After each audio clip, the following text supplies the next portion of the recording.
Akşemseddin'i boynundan zincirleyip sürükleyen zat, İstanbul'un fethini ve fatihini müjdeleyen esrarengiz zat, dualarıyla ordulara güç veren manevi rehber, manevi terbiyesiyle dönemin padişahına yol gösteren alim, Akşemseddin Hazretlerini manevi yola hazırlayan büyük mürşit, himmetiyle şehirleri felaketten koruyan gönül sultanı Hacı Bayram-ı Veli.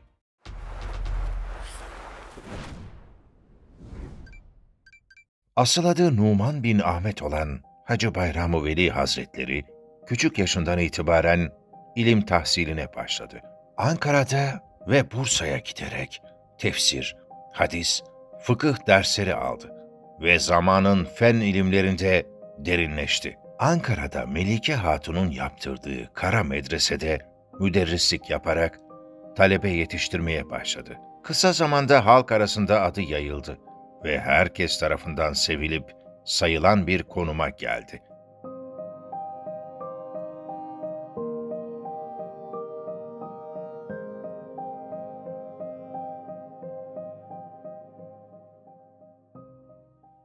Hacı Bayram Veli ve Akşemseddin. Aradan geçen yılların ardından İstanbul'un manevi fatihi olacak olan Akşemseddin'in de Osmancık'ta müderris iken şeyhin evliyalık derecesini duyar ve ona talebe olmak üzere büyük bir heyecan içinde Ankara'ya gelir. Fakat şeyhin dükkan dükkan dolaşıp para topladığını görünce yanına varıp hikmetini sormadan peşin bir hüküm vererek evliya para mı toplar, buralara boşuna gelmişim diyerek oradan ayrılır. Zeynüddin Hafi Hazretlerine talep olmak üzere Mısır'a doğru yola çıkar. Halep'e vardığı gece bir rüya görür. Rüyasında boynunda bir zincir takılmış ve zorla Ankara'da Hacı Bayram Veli'nin eşiğine bırakılmıştır. Zincirin ucuysa Hacı Bayram Veli Hazretleri'nin elindedir. O rüya üzerine Akşemseddin yaptığı hatayı anlayarak derhal Ankara'ya geri döner. Şehre ulaştığında Hacı Bayram Veli'nin talebeleriyle ekin biçmeye gittiğini öğrenir. Tarlaya gider fakat Hacı Bayram Hazretleri ona hiç iltifat etmez. Akşemseddin diğer talebelerle birlikte ekin biçmeye başlar. Yemek vakti geldiğinde insanların ve orada bulunan köpeklerin yiyecekleri ayrılır. Hacı Bayram Veli sofraya oturur ve talebeleriyle yemek yemeye başlar. Yine Akşemseddin'e hiç iltifat etmez. Onu sofraya çağırmaz. Akşemseddin yaptığı hatayı bildiği için kendi kendine ey nefsim sen Allah'ın veli bir kulunu beğenmezsen işte böyle yüzüne bile bakmazlar. Hacı Bayram Veli Hazretleri Akşemseddin'in tevazuuna dayanamayarak köse kalbimize çabuk girdin yanımıza gel buyurup iltifat eder. Kendi sofrasına yanına oturtur. Sonra ona zincirle zorla gelen misafiri işte böyle ağırlarlar diyerek onu gördüğü rüyayı keramet göstererek anladığını bildirir. Akşemseddin bundan sonra hocasının yanından hiç ayrılmaz. Sohbetlerini hiç kaçırmaz, kalplere şifa olan nasihatlerini zevkle dinlemeye başlar. Hacı Bayram Veli'nin teveccühleri altında kısa zamanda bütün talebe arkadaşlarının önüne geçer ve hocasının nasihatlerini dinleyerek nefsini terbiye etme konusunda herkesten ileri gider.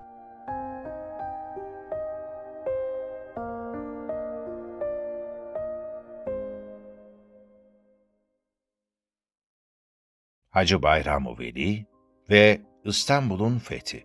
Hacı Bayram-ı Veli ve Akşemseddin yıllar sonra tekrar karşılaşacaktır ve bu karşılaşma çok büyük müjdeye gebe olacaktır.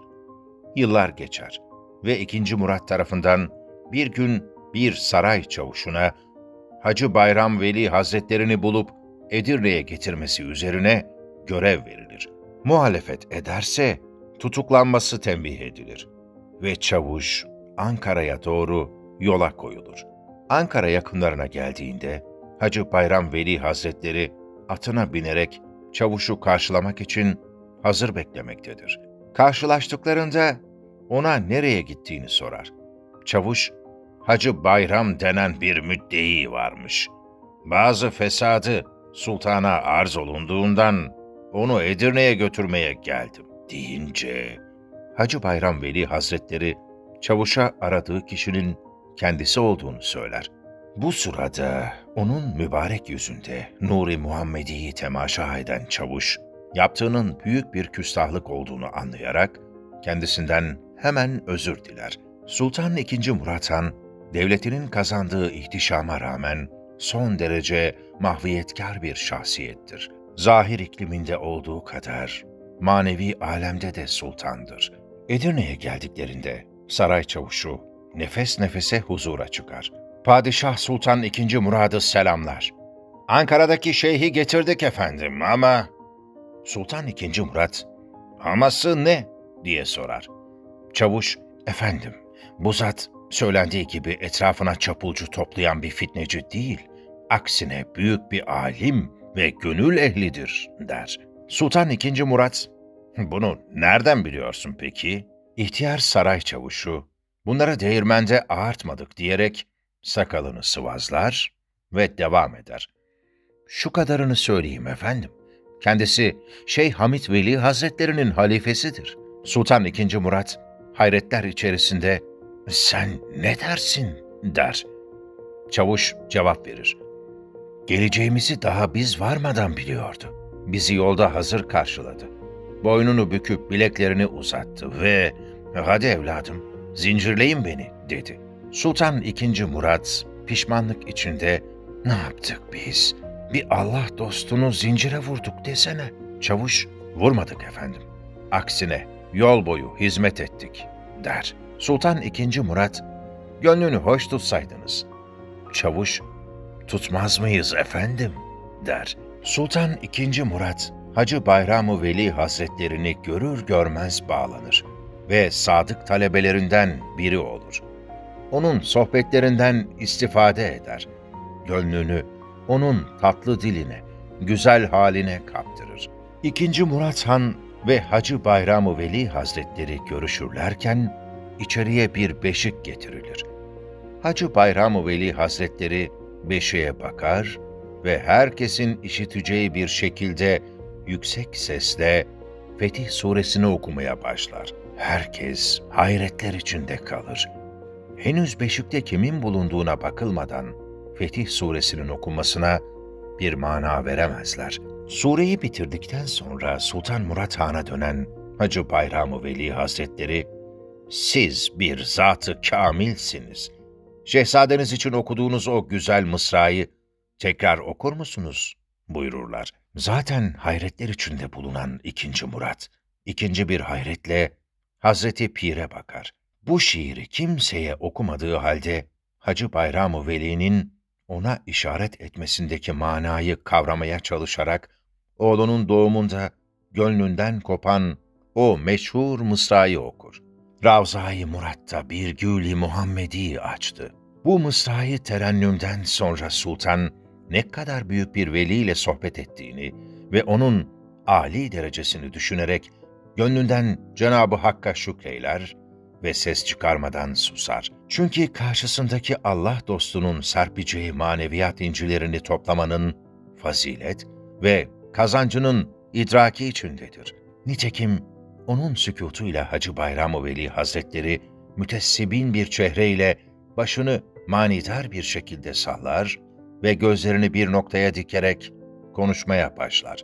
"Sultanım, Beyazıt Han ve sizin İstanbul'u muhassaranız zamanında elden gelen her şey yapılmıştır. Buna rağmen fethin nasip olmayışı, onun vaktinin henüz gelmemiş bulunmasındandır.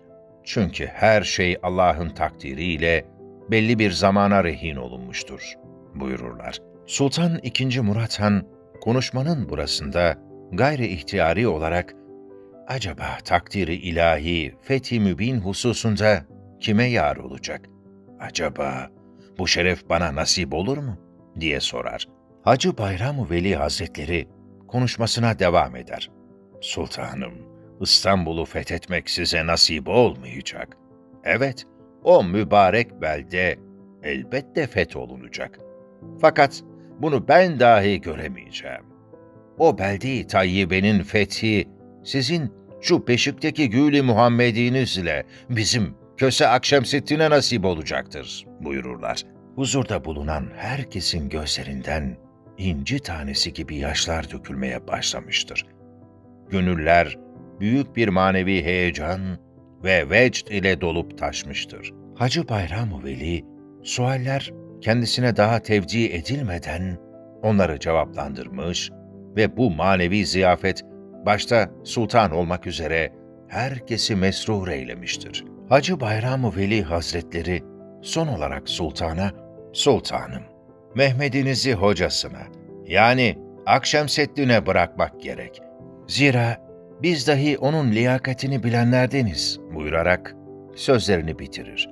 Geleceğin büyük fatihini yetiştirecek olan Akşemseddin, büyük bir edeple başını önüne indirir. Tevazu ve mahviyet deryasında kaybolup gider.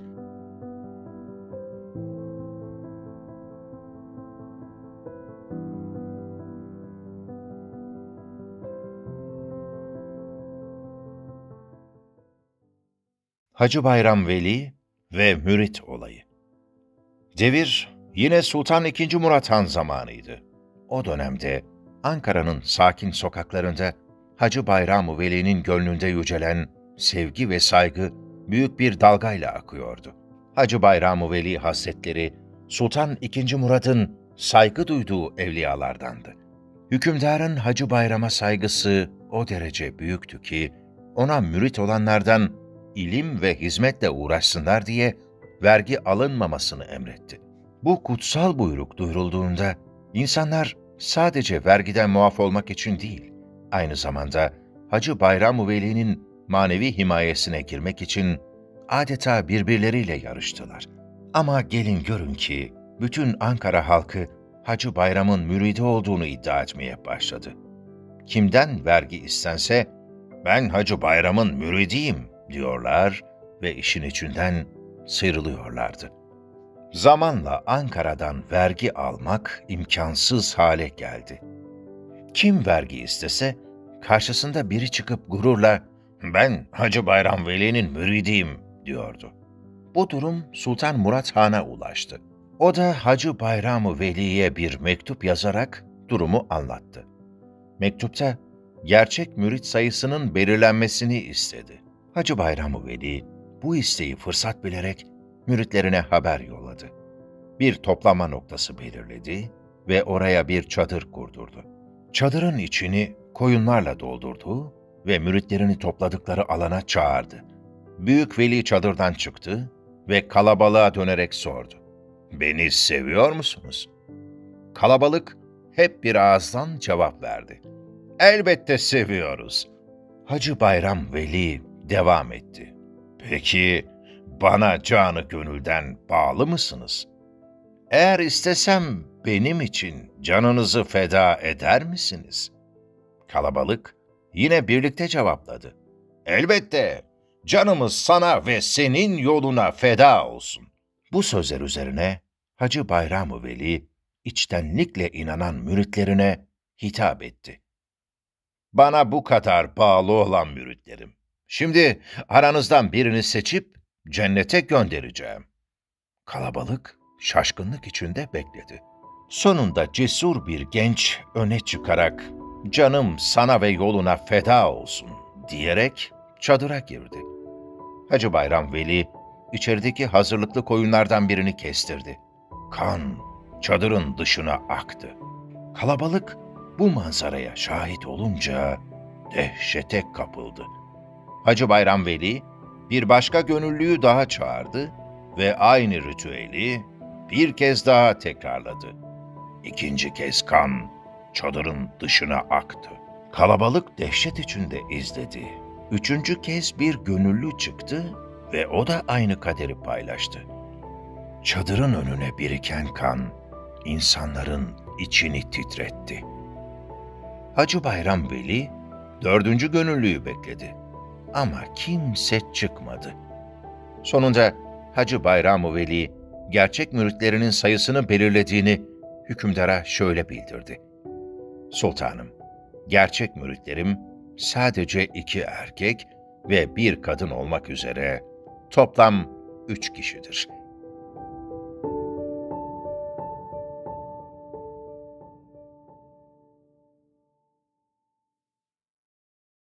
Hacı Bayram Veli ve sandık kerameti. Tüm bu yaşananlarla beraber Hacı Bayram Veli halkın gönlünde büyük bir yer almaya başlar. Ve bir gün Sol Faso köyünden çok temiz, çok saf bir genç askere gidecekken babasından kalma birkaç altın, anasından kalma birkaç mücevheri yanında taşır. Aklında asker dönüşü, nasıl evleneceği sorusu vardır. Servetini içine koyduğu küçük sandığı emanet edeceği, güvenip bakacağı kimseyi bulamaz. Düşünür, taşınır, acaba ne yapsam diye sızlanır. Bir gece rüyasında Hacı Bayram Veli Hazretlerini görür. Hacı Bayram Veli Hazretleri buyurur: "Ah be Selimcik, ne düşünüp duruyorsun? Getir sandığını bana bırak." Selimoğlan ertesi gün sevinçli bir şekilde Ankara'ya gelir, türbedarın önünde dikilir. Türbedara yaşadıklarını ve rüyasını anlatır. Selimoğlan bir çanta büyüklüğünde olan sandığa emanetini koyar ve artık sandık Hacı Bayram Veli Hazretlerinin başucuna bırakılır. Delikanlı gönül rahatlığıyla askere gider ama bir türlü dönmek bilmez. Yeni gelen türbedar Hacı Bayram Veli'nin başucundaki bu acayip sandığın hikmetini bir türlü anlayamaz. Sandığı kaldırmaya çalışır fakat sandık yerinden bile oynamaz. Bu işe pek şaşıran türbedar yanına yardımcı çağırır. 3 kişi bu sandığı oynatmaya çalışırlar.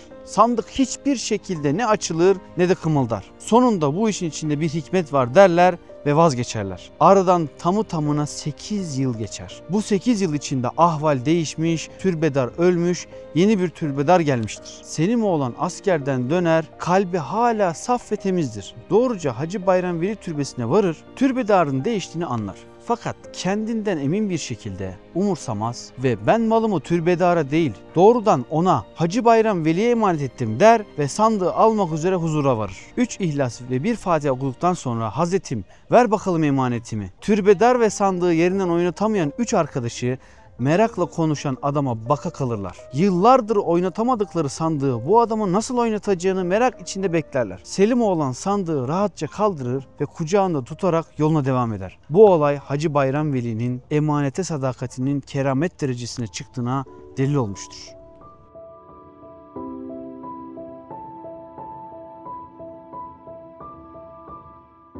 Hacı Bayram Veli'nin vefatı. Hacı Bayram Veli Hazretleri 1429 yılında Hakk'a yürür ve vefatından birkaç yıl önce yaptırılan ve kendi adıyla anılan caminin yanına defnedilir. Kabrinin üzerine daha sonra inşa edilen türbe bugün Ankara'nın en önemli ziyaretgahıdır.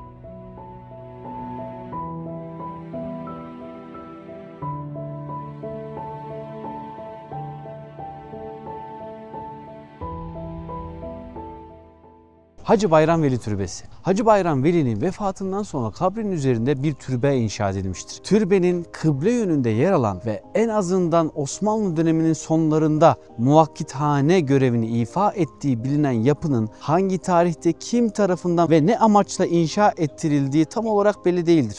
Türbenin bünyesinde asıl türbenin batı yönünde yer alan çatı ile örtülü bölümde küçük bir kütüphanenin teşekkül ettiği bilinmektedir. Tekkelerin kapatıldığı 1925 yılını takip eden dönemde caminin batısındaki tekke birimlerinden harem binası, cümle kapısı, Nezihe Hanım çeşmesi, medrese ve hazire ortadan kaldırılmış, mezar taşları Ankara'nın diğer hazirelerine nakledilmiştir.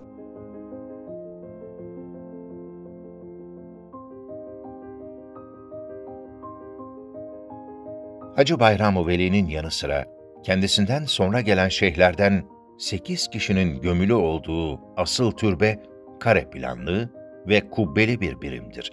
Kuzey yönünde caminin mihrap duvarlarına bitişen mekan, diğer 3 yönde yaklaşık 1 metre kalınlığındaki duvarlarla kuşatılmıştır.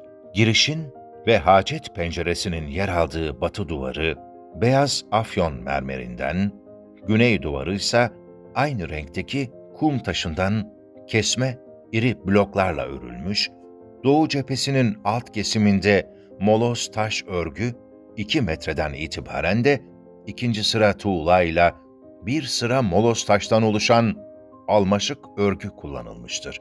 Kurşun kaplı kubbe 2 sıra tuğla ve 1 sıra kesme taşla örülmüş olan sekizgen bir kasnak üzerinde yükselmektedir. Kare mekandan kubbeye geçiş, mukarnas dolgulu üçgen pandatiflerle sağlanmış, kasnağın içi prizmatik üçgenler kuşağı şeklinde değerlendirilmiştir. Kubbenin ağırlığı, kuzeyde caminin mihrap duvarına bitişik olan bir sivri kemerle, diğer 3 yönde duvarların içine gömülmüş olan aynı türde kemerlerle zemine aktarılmaktadır. Türbenin batı cephesi asimetrik tasarımıyla dikkat çeker. Giriş cephenin sağına kaydırılmış, hacet penceresi de girişin simetriğini oluşturmayacak şekilde cephenin soluna yerleştirilmiştir. Girişi kuşatan dikdörtgen çerçeve cepheden hafifçe taşırılmış ve 3 dilimli bir kemerle taçlandırılmıştır. Bu kemer 4 adet mermerle bunların arasında yer alan 5 adet ok ucu biçiminde kırmızı taştan meydana gelir. Kapının basık kemerini teşkil eden 9 adet mermerle kırmızı taş da geçmeli olarak örülmüştür. Hacı Bayram Veli Külliyesi. Hacı Bayram Veli Türbesi'ni de bünyesinde barındıran külliye, zaman içinde çeşitli onarımlar geçirip ek binalarla donatılan yapı topluluğu, tarikatın asithanesi ve pir makamı olarak varlığını sürdürmüştür. Külliyenin vakıfları ve iradı, padişahlar, hanedan mensupları ve devlet ricali tarafından yapılan ilavelerle arttırılmış, Osmanlı Devleti'ndeki emsali içinde en geniş kapsamlı olan vakıflar arasına katılmıştır. Külliyenin merkezini teşkil eden ve aynı zamanda tekkenin tevhidhanesi olarak kullanılan caminin kaynakların çoğunda 831'de yani 1427-28, bazılarında ise 828'de yani 1425'te inşa ettirildiği ileri sürülmektedir. Ancak binanın zemini altındaki halvethanelerin caminin inşasından önce 1393 dolaylarında Ankara'ya dönerek irşat faaliyetlerine başlayan Hacı Bayram Veli ile ilk dervişleri tarafından kullanılmış olması da kuvvetle muhtemeldir. Külliyenin özünü teşkil eden tekkenin kuruluşunun da Hacı Bayram Veli'nin Ankara'ya dönüşüyle bağlantılı olduğu düşünülür.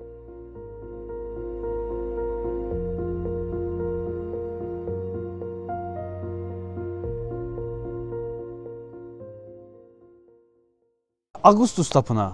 Külliyenin bünyesinde yer alan Roma dönemine ait Augustus Tapınağı'nın Bizans çağında kiliseye, Türk döneminde Ak Medrese adıyla eğitim yapısına dönüştürüldüğü bilinmektedir. 1554 yılının Mart ayında Ankara'yı ziyaret eden Hans Dernschau, tapınağın içinde 10 hücre bulunduğunu kaydetmektedir. 1832 dolaylarında yapıyı görmüş olan Charles Dexter, seyahatnamesinde yer alan gravürde tapınağın bir takım binalarla kuşatıldığı, girişin iki yanında yükselen sofalarda Osmanlı dönemine ait mezar taşlarının bulunduğu dikkat çekmektedir. 20. yüzyılın başlarına ait olan fotoğraflarda yapının içinde bazı mezarların mevcut olduğu görülür. Bu tapınak Hacı Bayram Veli'nin hemen yanı başında kurduğu tekkenin haziresiyle kuşatılmış ve tesisin bir parçası haline gelerek günümüze kadar kısmen de olsa korunabilmiştir. Kıble ekseninde gelişen dikdörtgen planlı harim, çatılı camilerde emsaline az rastlanan geniş ve ferah bir mekandır. Harimi son cemaat yerinden ayıran, kuzey duvarının önündeki girişin iki yanında zemini bir sekiyle yükseltilmiş ve ahşap korkuluklarla sınırlandırılmış bulunan iki mahfil uzanır. Batıdaki müezzin mahfili olarak kullanılmaktadır. Cami duvarları. Doğu ve batı duvarlarının alt kesiminde 4'er pencere ile birer yan giriş vardır. Alt sıradaki pencereler kesme taş sövelerle çerçevelenmiş ve demir parmaklıklarla donatılmış, tuğladan sivri hafifletme kemerleriyle taçlandırılmıştır. Güneyden kuzeye doğru batı duvarında ilk 2 pencerenin, doğu duvarında da ilk 3 pencerenin üzerine ahşap pervazlı dikdörtgen tepe pencereleri yerleştirilmiştir. Güney duvarında, mihrabın yanlarında da aslında aynı düzende 2'şer pencerenin tasarlandığı, ancak türbenin inşa edilmesi üzerine soldaki pencerelerden alttakinin iptal edilerek bir nişe dönüştürüldüğü anlaşılmaktadır. Mahfiller. Kuzeydeki mahfillerin üzerinde yer alan fevkani mahfiller hem son cemaat yerinin üstünde devam etmekte hem de batı yönüne doğru dikdörtgen planlı büyük bir çıkmayla genişletilmiş bulunmaktadır. Ayrıca zemindeki mahfillerin arasındaki kesintiye, giriş eksenine isabet eden küçük boyutlu bir çıkma daha yapılmıştır. Mahfilleri taşıyan kare kesitli ahşap dikmeler, nakışlı bursa kemerleriyle kirişlere bağlanır. Batı yönündeki çıkma, cümle kapısıyla son cemaat yerinin bağlantısını sağlayan geniş kaş kemerlere oturur. Fevkani mahfilin güney ve doğu duvarlarında 2'şer adet, batı duvarında 4, kuzey duvarında da 7 adet ikili pencere grubu teşhis edilir. Bütün bu pencereler dikdörtgen açıklıklı olup ahşap pervazlarla kuşatılmıştır. Kitabe levhaları, batıdaki çıkmanın avluya bakan güney cephesindeki çıkmayı taşıyan geniş kemerinin iki yanında, caminin 1126 yani 1714 yılında Hacı Bayram-ı Veli'nin neslinden Şeyh Mehmet Baba tarafından tamir ettirildiğini gösteren 2 kitabe levhası konulmuştur. Sülüs hattıyla yazılmış olan manzum kitabelerden sağdaki Türkçe, soldaki Arapçadır. Kitabeler tuğladan sivri kemerlerle taçlandırılmış, bu kemerlerin arasına tuğla bir çerçeve içine mermerden yuvarlak bir maşallah levhası yerleştirilmiştir. Daha yukarıda yer alan pencere sıralarının arasında yeşil çiniyle yazılmış celi sülüs bir kelime-i tevhid çıkmanın bütün cephesi boyunca devam etmekte, alt sıradaki 2 pencerenin arasında da aynı türde yazılmış olan Ya Veliallah ibaresi bulunmaktadır. Minare, kesme taş örgülü, çokgen minare kaidesinin 5 kenarı, türbenin kitlesinden dışarı taşmaktadır. Kaş kemerli minare, girişi batıya bakan kenardadır. Kaideden silindir biçimindeki gövdeye geçiş, tuğla örgülü üçgen yüzeylerle sağlanmıştır. Gövdenin tuğla örgüsü içinde, bir tanesi 2 şerefe arasında olmak üzere, toplam 4 adet kesme taş hatıl görülür. Alttaki ikisinin yüzeyi üçgenlerle bezelidir. Kesme taştan yalın korkulukların çevrelediği şerefelerin altında tuğladan testere dişi dolgular bulunmaktadır. Koni biçiminde kurşun kaplı ahşap bir külahla son bulan minarenin ilk şerefeden yukarısı geç tarihli onarımlarla yenilenmiş olsa gerektir. Hacı Bayram Veli Hazretleri ilimde ve fende çağının çok ötesine ulaşmış bir alimdir. Hayatı boyunca çok sevilmiş ve saygıyla anılmıştır. Gerek talebesi Akşemseddin'le, gerek İstanbul Fatihi Fatih Sultan Mehmet Han ve II. Murat'la yaşadıkları onun ne derece büyük bir alim olduğunu gözler önüne serer. Zira Allah dostlarının kalplerinin ait olduğu yerde, dayandıkları yerde birdir.